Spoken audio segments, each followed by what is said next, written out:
ជំរាបសួរពុកម៉ែបងប្អូនតោះមកញ៉ាំបងអែមទាំងអស់គ្នាចាគឺថាពងលោកយ៉ាងហ្នឹងចាបើបំរอบមកឆ្វិចអូ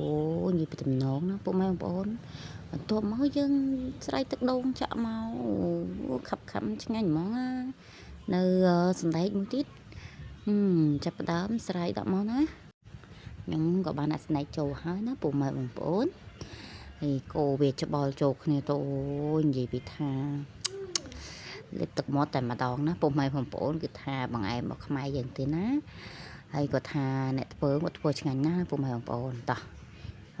មកហូបជាមួយខ្ញុំណាពុកម៉ែបងប្អូន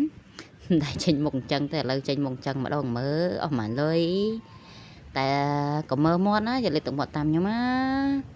គាត់ថាហូបរបៀបបែបអភិជនណាពុកម៉ែបងប្អូន